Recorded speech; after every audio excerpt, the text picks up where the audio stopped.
Kieu nya ya matakna urang kurang panuju kanu ti luar nya ya media nu ti luar jeung wartawan nu ti luar heuh nya. Heuh da disebut oknum mah ceuk urang ge pernah kasinggung, urang pernah ngomong kitu ceu aing ge heuh wartawan, tapi di ayeuna di ngamak deui di kudu make oknum matak. Aduh anjir, tapi lah geus lah. Ye urang mah teu berbicara masalah hukum heuh. Ieu mah hukum eta lingkungan ceuk urang tingali lingkungan urang teu beres-beres geuning.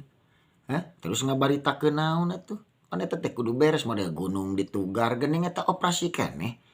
Sok eta teh ti taun mana ngeun eta teh kikituanna teh? Hah?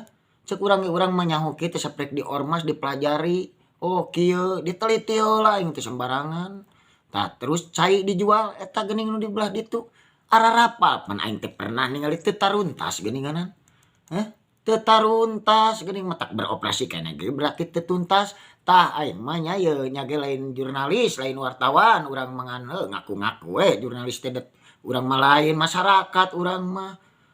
Ormas teh tah lembaga urang nah, ormas teh anu di ieu, ieu mah urang sebagai masyarakat. Geuning eta teu beres-beres tak urang mah dek diberesan aing can beres mah tuluy dek diberitakeun nepi ka mana ge tempur-tempur urang mah ceuk paribasana da urang mah hayang beres. Da aing teh hayang nyaman atuh. Cicing di lemur teh hayang aman eueuh nu pasea panan ngeunah meureun tentram eueuh naon pokona mah aman ngeunah. Nya teh sakitu lah. Cek kancung Nanyung, Jabar Istimewa, mau Priangan, jaya jaya jaya.